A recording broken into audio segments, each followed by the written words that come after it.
The days pass at ganun pa din ang nangyayari. Laging namasidlang si Sale at si Harvey naman ay parehas din ang ginagawa. Tinitingnan lang nila ang galaw ng bawat isa. Palaging may kakaiba sa mata nilang dalawa. Laging ang mga panga ay umiigting at ang mga kamay ay may sariling buhay dahil makikita mo na lang na nakukuyom na ito. Dahil ganito pa rin ang sitwasyon, ay hindi pa rin maalis sa dibdib ko ang kaba. Kakaiba talaga ang nangyayari sa pagitan nila. Ayokong humantong na nag-aaway sila ng dahil sa akin. Sa paglipas ng bawat araw ay padami ng padami ang mga gawain namin bilang estudyante. May dapat kaming gawin ni Harvey at may dapat kaming gawin ni Zeo. Minsan napapagod na ako dahil wala sa kanila ang magpatalo. Minsan kahit hindi pa tapos ang gawain namin ni Harvey, ay kukunin ako ni Zale. At ganun din naman ang ginagawa ni Harvey. Pagod na ako, ngunit mas mainam na ito kaysa naman ang isa sa kanila ay magselos at pagmula ng away. Minsan ay napapaisip ako, ano bang mayroon sa akin? Simple lang naman ako, hindi ako katulad ng ibang babae. Hindi ako marunong mag-ayos ng sarili. Suklay at konting pulbos lang sa akin ay okay na. Hindi rin ako matangkad katulad ng babaeng sumugod sa amin ni Harvey. Minsan nga ay naiinis na ako tumabi kay Harvey at Sale dahil nagmumukha akong bata sa tangkad. Pero kung ganito lang ako ay bakit gano'n na lamang nila akong pag-awayan? Bakit hindi sila nagpapatalo sa isa't isa? Bakit ni isa sa kanila ay ayaw sumuko at magparaya? Minsan napapaisip ako kung bakit ba talaga ako ganon kaganda sa paningin nila. Hindi sa nagmamalaki ako pero hindi ko maiwasang isipin iyon. Ay niya, sumama ka sa amin. Palagi ka na lang busy kina Harvey at Sale. Matagal pa naman ang pasa ng project at yung event, di ba? Bakit sobrang abala nyo? Hindi na tuloy tayo makakain ng kwek-kwek. Paglalambing naman ni Jade sa akin. Medyo nawawala na rin ako ng oras sa tatlong ito. Dahil hindi ko na sila nakakasabay pumasok sa kadahilan ng kailangan kong pumasok ng maaga. Hindi ko na rin sila nakakasabay umuwi dahil nahuli ako dahil may dapat pa kaming gawin ni Zeo. Minsan may pakiramdam ako na hindi na ako nag-aaral. Parang nagtatrabaho na ako sa lagay na ito. Ngunit wala naman akong magawa. Kailangan ko pa rin itong gawin. Pasensya na kayo, kailangan ko talagang gawin iyon. Alam nyo naman na isa ako sa mga officers dito sa school. Bawi na lang ako sa susunod, saad ko. Huwag ka na mag-sorry, Anya. We know you're busy and you also have priorities. Sabi naman ni V na napakagaan ng loob ko. Asa na nga pala si Misty? Bakit palagi na lang siyang wala? Kapag inaaya ko kayong kumain dito sa kantin, nagtatakang tanong ko. Napapansin ko kasi ay hindi na ito masyadong sumasama sa amin. Ngunit kapag wala ako ay sumasama naman siya kay na Jade at saka kay B. Nitong mga nakaraan din ay hindi na kami nagpapansinan. Ang akala ko dahil lang ito sa pagiging abala, ngunit napapansin kong iniiwasan na niya talaga ako. Alam mo, Anya, napapansin ko na iniiwasan ka na ni Misty. Dahil palagi na lang siyang umuiwas kapag inaaya mo kaming kumain. Sagot sa akin ni Jane. Napaisip ako dahil hindi ako mali. Talagang iniiwasan ako ni Misty. I think she's jealous of you, Anya. Palagi mo kasama si Sale. Kahit pa si Misty ang partner ni Sale, ay ikaw pa rin ang malimit na kasama niya. Sagot din sa akin ni V. Tama siya. Baka nga ay nagseselos ito sa akin. Ngunit hindi ko naman ito sinasadya. Sadyang may mga bagay lang talaga na kailangan namin gawing magkasama. Ganun ba? Hindi naman siya dapat magselos. Nauutal na sambit ko. Nalulungkot ako na hanggang ngayon ay hindi pa rin pala maayos ang relasyon namin ni Misty. Nakausap ko na ito dati pa at sinabi sa kanya na hindi dapat siyang magselos dahil wala naman akong balak agawin si Sale. Ngunit hanggang ngayon, pala ay nagseselos pa rin siya. Talk to her. You know, It's just how Misty reacts if her crush is with other girls.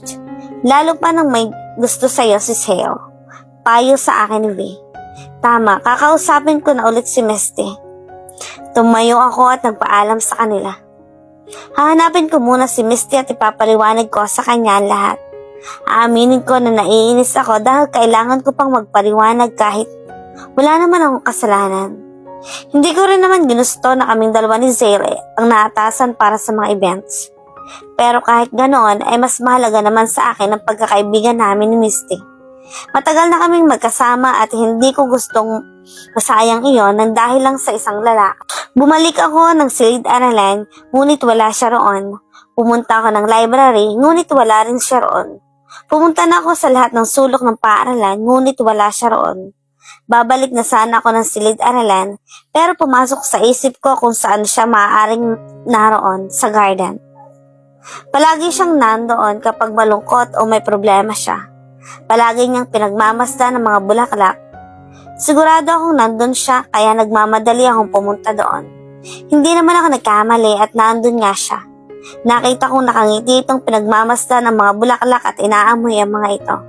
Agad naman akong lumapit sa kanya. Nagulat ako sa pabilisang pagpapalit ng kanyang emosyon sa mukha. Kung kanina nakangiti siya, ngayon naman ay bigla na lang naging seryoso ang mukha nito. Magsasalita na sana ako nang bigla ako nitong talikuran at magsimulang maglakad. Agad ko namang hinawakan ang kanyang kamay. Sandali, Tintin, mag-usap muna tayo. Pagpigil ko sa kanya, ngunit tinanggal niya ang kamay ko at tiningnan lang ako ng masama. Wag ngayon, Anya, pagod ako. Walang ganang sagot niya sa akin. Mag-usap na lang tayo kahit sandali. Pakiusap ko ngunit tumuloy na siya sa paglalakad. Hindi ko na mapigilan ang sarili ko. Gusto ko siyang kausapin para makalinawan na kami. Nagseselos ka ba? Seryosong tanong ko. Agad naman siyang tumigil sa paglalakad. Unti-unting nilingon niya ako at nakita ko ang mga mata niyang nalulung. Oo, Anya, nagseselos ako. Alam mo naman, di ba? Araw-araw nagseselos ako. Kahit masaya ako dahil naging magka-partner kami, alam kong mas gusto niyang ituon ang atensyon sa iyo. Pakiramdam ko wala ako sa kanya. Kasi palagi na lang siyang nakatingin sa iyo, nag-aalala sa iyo. Palagi na lang Anya, palaging ikaw. Kailan ba magiging ako? Sobrang nasasaktan ako, Anya. Kasi kahit anong gawin ko, hindi ako magiging ikaw. Hindi ako magugustuhan ni Zale. Kaya oo, Anya, nagseselos ako. Mahabang saad ni Misty habang sunod na sunod ang pagpatak ng luha mula sa kanyang mga mata. Hindi ko na rin maiwasang maluha. Ayokong ako ang dahilan kung bakit nasasaktan siya dahil kaibigan ko siya. Hindi sa ganun, Misty. Hindi ako masaya na nasasaktan ka dahil kaibigan kita. Naintindihan kita pero wala naman akong magawa dahil kahit anong gawin ko ay may mga bagay na kailangan naming gawin ng magkasama. Hindi ako natutuwa na nasasaktan ka at lalong hindi ako masaya sa sitwasyon mo. Nahihirapan din ako kaya Misty, please ayusin na natin ito, please. Pagpapaliwanag ko sa kanya. Nagkatitigan lang kami habang ang mga mata niya ay tuloy-tuloy pa rin sa pagluha. Kitang-kita ko ang sakit na nararamdaman ni Misty. Alam ko iyon dahil iyon ang sinasabi ng mga mata niya. You know what, Anya? Sometimes I look at you and wonder how you get to be so damn lucky. Everyone likes you. You're smart, beautiful, you have Sale. Stop pretending that you really don't like me. Hurting. And please don't call me by my nickname. From now on, I am not your friends anymore. The words that came from her mouth shocked me. How can she say that? How can she forget all the memories and years that we have been together as a friends just because of Sale? Please, Misty. Anya, come on. We have to list down the contestants for the upcoming events. Let's go. And Misty, I'm sorry. I couldn't make it later.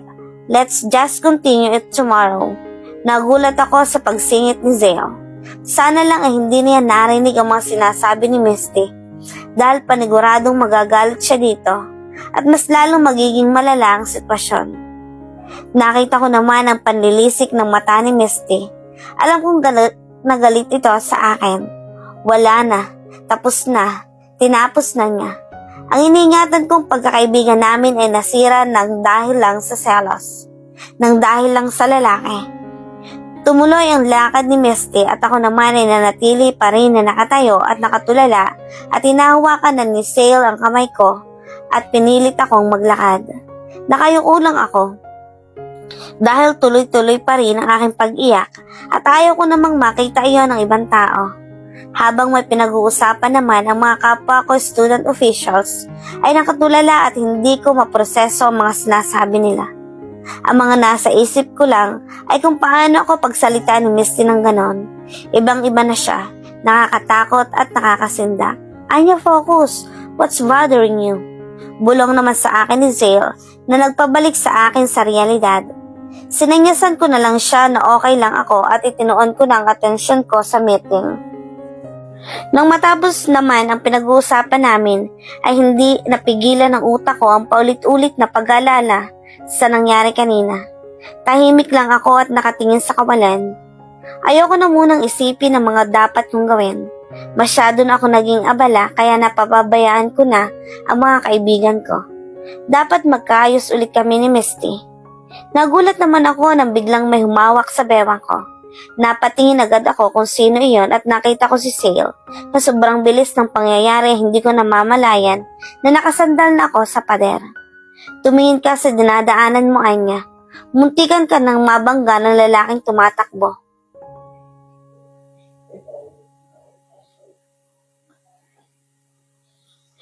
Seryosong sabi lang nito habang nakatingin sa mga mata ko at bumaba iyon sa mga labi ko.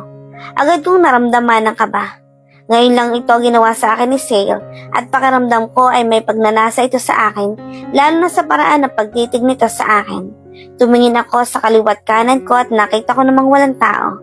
Itinulok ko siya ng buong lakas ko. Lumayo siya sa akin ngunit nakatitig pa rin ito sa aking mga mukha. Ilang sandali pa nakatitig lang kami sa isa't isa. Halos sumabog na ang puso ko dahil sa kaba. Alam kong ginagalang ako ni Sale at hindi niya magagawa mga ganong bagay, ngunit hindi ko pa rin maiwasang kabahan. Habang nagkakatinginan naman kami ay napansin kong may tao sa likod ni Sale. Palihim ko itong tiningnan at nagulat ang buong katawan ko nang makitang si Misty ito. Masama lang pala ang tingin sa akin ito at mabilis na naglakad paalis. Galit na galit pa rin ito sa akin at kailangan kong gumawa ng paraan para magkaayos kami. Sandali pa ay nag-isip ako ng paraan. Sale, sumama ka sa pageant. Nagmamadaling sigaw ko dahil agad na pumasok sa isip ko iyon. Pasasalihin ko si Sale sa pageant kung saan magiging partner sila ni Misty. Magiging daan iyon para magkaroon sila ng oras sa isa't isa at kung sakaling manalo sila, di ba duo ang magiging mas maganda pa? What? Nagtatakang tanong nito sa akin. I said, sumali ka sa pageant. Yung sa Mr. Gad and Mr. Goddess. Sa sobrang pagka-excited ko ay hindi ko napigilan ang sarili ko sa pagtaas ng boses. What the? You know, we have so many things to do. Pagtanggi ni Sale sa akin ay kinalungkot ng mukha ko. Mukhang kailangan kong gamitin ang pagiging cute ko ngayon ah. Tigang lang natin kung hindi ka bumigay sa aking Sale. Bulong ko sa aking isipan. Sumali ka na please, Sale, tapos partner kayo ni Misty. I'm sure mananalo kayo. Bagay na bagay kaya kayo. Pamimilit ko pa kay Sale, ngunit bigla na lang nag-iba ang timpla ng mukha nito. Mukhang may nasabi ata akong hindi niya Please, Sale, sayang naman ang pagiging gwapo mo kung hindi mo irarampayan. Sige na, sumali ka na. Muling pamimilit ko pa, nakita ko na naman ang pagbabago ng emosyon nito, ngunit bumalik ulit sa dati. Kung hindi gagana ang pambobola ko, ay gagamitin ko na ang huli kong alas. Agad kong iniba ang emosyon ng mukha ko. Ginawa ko itong mukhang malungkot, ngunit sinisigurado kong nagmumukha akong cute. Nakasanyas pa ang mga kamay ko na para bang nagdadasal para lang tuparin niya ang hiling ko. Effective ang plano. Sabi ko na nga ba, walang makakalusot sa pagiging cute ko, charot. Please. Muli ko pang tanong at muli rin ako nagpakiyot. Okay, yes, sasali na ako. Just don't make the face again. It makes me weak. Saad niya at napangiti naman ako. Sale ang rupok mo. Bulong ko na lamang sa aking sarili. Thank you so much. Ang bait mo talaga. Salamat. Pagbubunyi ko dahil pumayag siya. Umiwas naman ito ng tingin at naglakad. Hindi ko na hinabol dahil iniisip ko pa kung ano ang magiging reaksyon ni Misty. Paniguradong magiging masaya iyon. Bumalik naman si Sale at kinuha ang kamay ko at dandahang naglakad. Nagulat naman ako pero hindi ko na iyon binawi. Hinayaan ko na lang dahil pumayag naman siya sa hiling ko. Nakabalik na kami ng silid-aralan. Ngayon ay binawi ko na ang kamay ko sa kanya dahil baka makita pa kami ni Misty at Harvey. Hanggang ngayon naman ay napakalamig ng pakikitungo sa akin ni Misty ni hindi niya nga ako magawang tingnan. Para bang invisible ako at hindi niya nakikita. Hindi ko maiwasang masaktan dahil parang ganun-ganun na lang ang lahat. Ang ilang taon naming pagkakaibigan ay nawala na lang parang. So, we will be having our Mr. Gan and Goddesses. Anyone who wants to join the pageant? Tanong naman ni ma'am. Agad akong napatingin kay Sale at tumingin din naman ito sa akin. Nginitian ko siya bilang mga senyas na sumali na siya. Nakita ko naman ang pagbubuntong hinanga niya at napangisi ako. Mukhang lubag sa kalooban. Ma'am, me and Misty will join the pageant. Saad ni Sale habang nakataas ang kamay. Sabay naman kaming napatingin kay Misty at kitang-kita ko ang pag-aliwalas ng mukha nito. Kitang-kita ko na nagulat at sumaya ito. Ibinaling ko naman ang tingin ko kay Sale at nakita ko ang pilit ng ngiti nito habang nakatingin kay Misty. Nakahinga ko ng maluwag. Ayos, tagumpay ang plano ko. Sa pamamagitan ng pagsali ni Sale at Misty sa pageant, ay magkakaroon sila ng oras na magkasama. Maiwasan ko na rin na makasama si Sale at hindi na magsiselos si Misty. Tamang-tama lang ang plano ko. Sino pang gustong sumali? Pagtatanong ulit ng aming guro. Nakangiti lang ako dahil sa saya nang biglang nagsalita si B na kinagulat at ikinasimangot ko. Ma'am, si Harvey at Anya po sasali. Saad ni V at tumingin sa akin ng nakakaloko. Hindi ko maiwasan ng mainis. Sisirain lang ni V ang lahat ng plano ko. Nagkatinginan kami ni Harvey. Katulad ng reaksyon ko ay nagulat din ito, ngunit agad din itong napalitan ng ngiti. Napatingin ako kay Misty at nakangiti na rin ito. Ganon din si V at Jade. Lumipat naman ang tingin ko kay Sale at nakita ko na nakakuyom ang kamao nito at umiigting pa ang panga. Sinasabi ko na nga ba na hindi na iyon magugustuhan. Ang isa pa sa inaalala ko ay baka isipin niya na pinasali ko siya sa pageant para magkaroon ako ng oras kay Harvey. Anong gagawin ko na naman sa pageant na iyon? Na hindi nga ako matangkad para sa mga pageant na yan. Magmumukha lang akong bata sumali sa Little Miss Philippines na yan. Ito ba talaga ang karma? Bakit ang bilis naman? Hindi ako nakapaghanda.